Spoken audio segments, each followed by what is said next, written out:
Kita buka dengan informasi pertama, saudara. Semakin meningkatnya angka kasus positif COVID-19 di Aceh, pemerintah kota Banda Aceh meminta warganya dan para pendatang di ibu kota provinsi Aceh ini untuk menjalankan protokol kesehatan pencegahan COVID-19 secara konsisten. Hal tersebut dilakukan semata-mata untuk memutus mata rantai penyebaran COVID-19. Permintaan tersebut disampaikan Wakil Wali Kota Banda Aceh Zainal Arifin menyikapi semakin meningkatnya angka positif COVID-19 di Banda Aceh.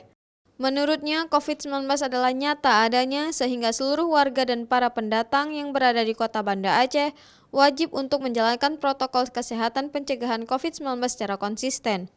Pemerintah Banda Aceh menurut Zainal Arifin telah mengeluarkan peraturan wali kota tentang wajib menggunakan masker dan telah memasang wastafel portable di sejumlah tempat. Namun bila warganya tidak patuh terhadap protokol kesehatan, maka dikhawatirkan angka penyebaran COVID-19 bisa saja bertambah.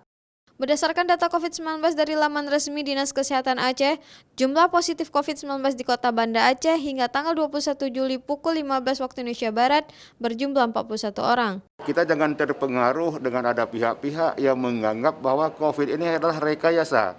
Bagaimana rekayasa? Sementara ekonomi kita anjlok gara-gara COVID ini.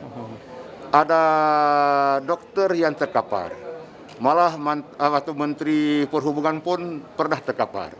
Jadi bagaimana ini dianggap rekayasa? Saya pikir anggapan rekayasa ini, konspirasi ini adalah anggapan yang sangat lemah, justru akan merugikan masyarakat yang percaya terhadap ini. Sementara itu, sebagai ibu kota Provinsi Aceh, Kota Banda Aceh merupakan daerah terbuka bagi siapapun, terlebih dalam masa pandemi COVID-19 saat ini. Pemerintah semakin menggiatkan sektor ekonomi di Banda Aceh hingga tidak ada membatasi warga lain untuk ke Banda Aceh. Namun, pemerintah Banda Aceh meminta kepada warga pendatang untuk mematuhi protokol kesehatan serta membawa surat sehat pencegahan COVID-19 seperti hasil rapid test dan swab test. Mustajab, Kompas TV, Banda Aceh.